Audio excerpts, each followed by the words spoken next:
예, 여러분 반갑습니다. 어반입니다. 오늘 이야기는요, 위기의 전업주부들이라는 주제로 이야기를 해보려고 합니다.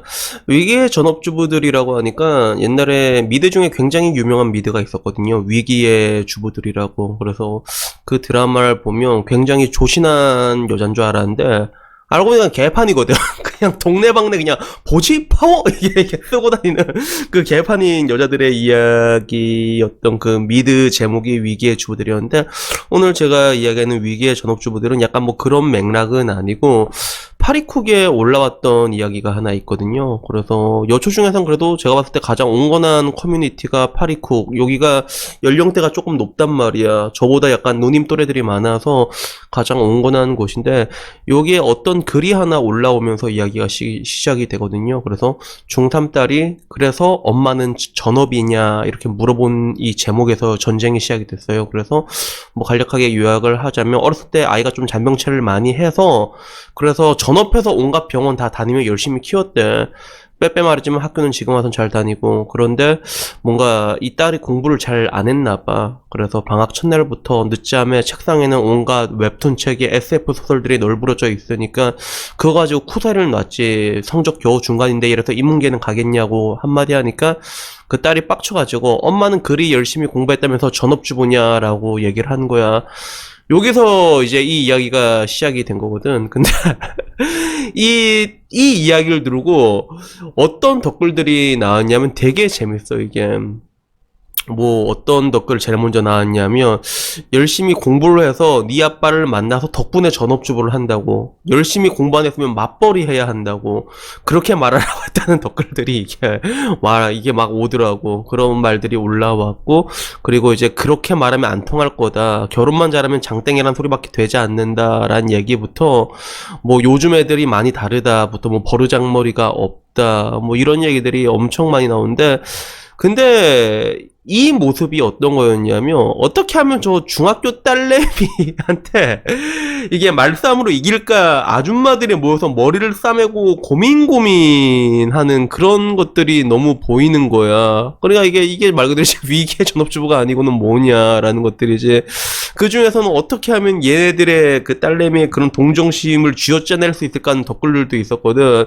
그래서 막 그 댓글들 보면 이거야. 시시때때로 병원 가고 엄마 손길이 필요한 너를 위해 직장을 다닐 수가 없었단다.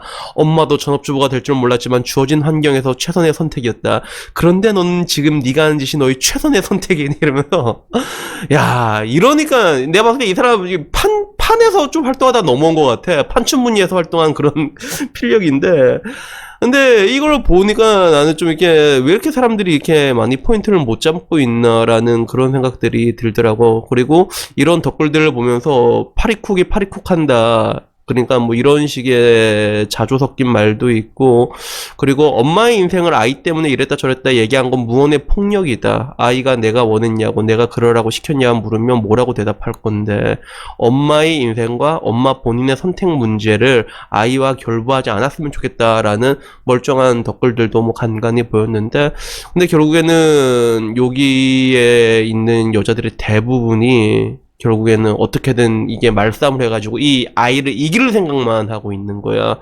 나 이걸 보면서 되게 많이 깝깝하더라고, 보면서도. 그래서 진짜 이걸 보면서도 내가 느꼈던 게, 포인트는 저게 아닌 것 같은데 왜 다들 이게 잘못 잡고 있나라는 생각이 문득 들더라고. 제가 중학교 때 얘기를 하나 하자면, 우리 중학교 때 가옹이라는 친구가 나 아직도 기억이 나거든. 그래서 그 친구를 내가 대학생까진 봤는데 지금 와서는 연락이 끊겼어. 그래서 내가 그 친구를 되게 좋아해서, 내 진짜 친한 동생 중에 똥그리라고 있다 했잖아. 내가 제일 친한 여자 3명 중에 한 명. 걔도 막 소개시켜주고 그랬거든. 뭐 둘이 잘 되진 않았어. 근데 걔 중학교 때 걔네 집에 들어 놀러 간 적이 있었지. 그래서 어떻게 걔네 집에 놀러 간지 모르겠는데, 나는 한 번씩 가옹이를 좀 놀렸거든. 근데 싫어서 놀리는 게 아니라 이제 킥킥게 되면서 약간 그런 깐죽거리는 그런 느낌이 있잖아. 그래서 옛날에 내가 아직도 기억나는 게, 가옹이 항상 반에서 공부를 1등씩 이렇게 했단 말이야. 그러면 옆에 가가지고, 야, 너는 뭐 하려고 그렇게 공부를 열심히 했냐? 약간 이렇게 깐죽거리는 거 있잖아요. 그런 식으로 깐죽거리면 가온이는 그냥 덤덤하게 하면서 나중에 이쁜 여자한테 장가 가려고 그러면서 공부를 하더라고. 애가 되게 차분하고 공부 열심히 하는데 약간 범생애 중에서도 좀 논다는 애들이 깝치지 못하는 범생이들이 있잖아요, 보면. 그래서 그런 느낌이었어, 가온이가 옛날부터. 그리고 되게 잘생겼어. 약간 좀 오다기리조 같은 삘이 있었거든.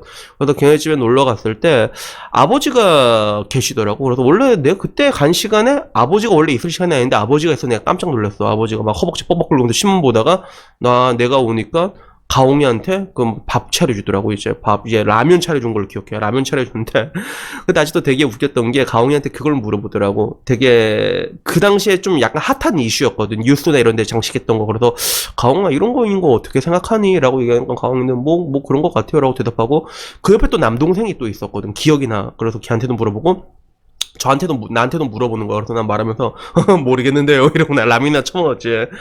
근데 지금 와서 보면 그런 것들이 하나의 굉장히 좋은 교육의 장이었거든요. 그런 것들 뭔가 이제 생각이나 사설 같은 것들에 대해서 이렇게 말하는 연습을 시키는, 어떻게 보면 스피치 연습일 수도 있고 생각을 하게 해주는 그런 것들이 있었는데, 근데 내가 궁극적으로 얘기하고 싶은 건 뭐냐면 우리 때 같은 경우는 공부를 사람들 다 죽어라 열심히 했던 게 있었던 것 같아. 실제로 제가 수능 칠 때가 이해찬 세대였거든. 그래서 이해찬이 교육부 장관 있을 때 시대였는데 이때 대학 진학률이 가장 높은 시기였어. 그리고 그 당시에 그렇게 열심히 대학에 진학할 수 있었던 건 우리 세대 때 애들은 대학을 안 가면 진짜 큰일 나는 줄 알았어. 대학으로 인생이 결정되는 줄 알았거든. 우린 실제로 그랬어, 우리 때는. 그래서 수능 잘못 치면 애들 막 자살하고 그랬었단 말이야. 이런 것들이 수능 칠 때마다 나오는 일상생활이었고, 우린 그렇게 국권을 믿었고, 그렇게 우리의 생애소득이 증가가 된다고 국권을 믿었던 그런 시기였기 때문에 그런 게 가능했단 말이야. 근데 지금은 시대가 많이 변했잖아. 대학이라는 것들이 생애소득의 증가로 이어지는 시대가 절대로 아니란 말이야. 그리고 그걸 떠나서 딸내미를 그렇게 들들 볶았는데 공부로 이제 중간에서 왔다 갔다 하면 얘는 공부로 성공할 애는 일단 아니거든. 일단 공부로 성공할 애는 아니란 말이야. 근데 그걸 떠나가지고 그런 요새 애들은 그런 걸 다 알고 있어. 지금 우리가 알고 있는 걸 요새들도 다 알고 있거든. 생애소득의 증가로 이어지지 않는다는 거. 결국에는 대학교 좋은 데 가봤자 다들 공무원 시험 죽쓰고 있잖아. 그럴 바엔 뭐 시입을 할거 그냥 고등학교 때부터 그냥 공무원 시험이나 준비하지라고 생각하는 애들도 있을 건데, 근데 그게 절대로 이상한 선택이 아니란 말이야. 제법 합리적인 선택이란 말이야. 대학 나오고 공무원 하나, 그냥 고등학교 때부터 사드론 달리고 그거 준비하나. 결국에는 전자 후자 중에서 당연히 일찍 준비하는 게 훨씬 낫단 말이야. 그게 애들도 그걸 다 알고 있는데 옛날처럼 아직도 그 옛날 방식으로 이제 무조건 공부해라 라는 걸 고소하는 거예요. 그래서 일단은 사람한테 맞는 방식이 있거든요. 그래서 저도 지금 와서 생각해보면 저희 집안만 보더라도 저희 형님한테는 형님이 머리가 좋았거든. 공부를 시켰어. 근데 나한테는 별로 안 시켰단 말이야. 왜? 딱 자기 아들이니까 알잖아. 이 새끼는 대가리 빡대가리란 말이야. 그러니까 나한테 뭘 시켰냐면 일을 시키더라고. 내가 일을 할 수밖에 없는 환경에 놓인 것도 있었는데 일을 쉬면 나한테 좀 뭐라고 했던 것 같아요. 아직도 일을 해보니까 알겠더라고. 일을 해보니까 야, 내가 이 나이에 이 최저시급도 못 받으면서 나의 젊음과 청춘을 여기 착취당할 바에는 뭔가 나의 커리어를 쌓아야겠다. 그럴 일을 찾아야겠다. 내가 잘한 일을 찾아야겠다. 제가 늘상 하는 말이 여러분한테 맞는 판으로 쌓으라고 하잖아요. 그래서 여러분들이 뭔가 팀플레이가 적성이 안 맞아 그러면 굳이 팀플레이로 싸울 필요가 없단 말이야. 게임을 하더라도 롤 같은 게임 굳이 할 필요 없단 말이야. 혼자 피지컬로 할 수 있는 게임도 있거든. 그걸로 종목을 체인지하면 된단 말이야. 결국에 난 이것저것 일을 하다 보니까 다 부딪혀 보니까 나한테 맞는 판을 찾는 방법을 알게 되더라고. 그래서 결국에는 그렇게 살게 된 것 같아. 그래서 가장 중요한 거는 자녀의 입장에서 행복이란 관점에서 좀 접근을 해줬으면 좋겠어요. 부모라면 응당 그렇게 해야 된다 생각해요. 어떻게 해야지 자녀가 행복하게 자랄 수 있을까에 대해서 공부를 하더라도 그냥 공부해서 네가 머리가 빡대가리가 조금 더 좋은 학교를 가면 조금 더 좋은 공부 잘하는 남자를 만나서 소득이 증가된다가 아니라 차라리 일을 시켜봐. 일을 시키고 알바를 시키고 돈을 벌게 해보고 그리고 앞으로 어떻게 살아야 될까에 진지한 물음표 퀘스천마크 하나를 띄워주는 게 이게 부모로서의 의무라는 것들이죠. 그리고 이게 의무이자 교육으로 이어진다는 것들이에요. 그래서 결국에는 그 중학교 3학년 나 아직도 기억나. 그 덧글이 되게 기억남아. 중학교 3학년한테 논리가 먹히지 않는다고. 그래도 중학교 3학년 주제 이렇게 얘기했는데, 근데 역설적으로 말하자면 고작 중학교 3학년엔 논리 하나를 이기지 못하는 거 아니야 결국에는. 그래가지고 무슨 존경을 받겠냐고. 그래서 제가 얘기하고 싶은 거는 그거예요. 뭔가 자녀를 이렇게 낳으면 단순히 공부를 시킨다기보다는 이 모든 것들을 자녀의 인생과 자녀의 관점에서 그 행복론, 인생의 절대 가치는 결국에는 행복이잖아, 그지? 그런 관점에서 접근을 하는 게 가장 기본적인 게 아닌가. 근데 왜 저 사람들은 그 말싸움 한 번 더 해서 이기려는 것들에 포커싱을 맞추고 아득바득 머리를 모아가지고 그런 것들을 생각하나라는 생각이 들면서 참 뭔가 좀 깝깝한 게 아닌가 하는 생각이 들었습니다. 그래서 여튼간에 뭐 오늘 이야기는요 여기까지입니다. 아무쪼록 뭐 제가 뭐 자식이 있진 않지만 전 적어도 자식이 있을 때 이 자녀들에게 어떻게 하면 행복하게 살 수 있을지에 대해서 가르칠 것 같아요. 저는 단순히 뭐 공부 잘해라 안 해라가 아니라 그런 것들은 결국에 하나의 우리가 행복으로 가기 위한 수단에 불과하거든요. 그렇기 때문에 사람마다 각자의 방식이 있기 때문에 그런 것들 그 자신에게 맞는 판이 뭔지 그걸 찾아주는 게 부모의 교육이고 의무라고 생각해. 딸내미가 밤새도록 SF 소설을 읽었다고 하잖아. 그러면 밤새도록 소설을 읽은 애들 요새 많이 없단 말이야. 그러면 걔한테 그런 쪽으로 이어질 수 있는 비즈니스 모델 같은 걸 한번 미리 찾아봐 주는 것도 나쁘진 않아, 그런 게. 그래서 난 이런 것들이 가장 중요하고, 그리고 자식 입장에서도 부모가 정말로 이런 식으로 이제 나의 인생을 걱정해 주는구나라는 걸 느꼈을 때, 그때 더 강한 동기부여가 모이지, 그게. 사람 새끼가 다 똑같이 그게 갈군다고 되냐고, 그게. 반감만 생기지.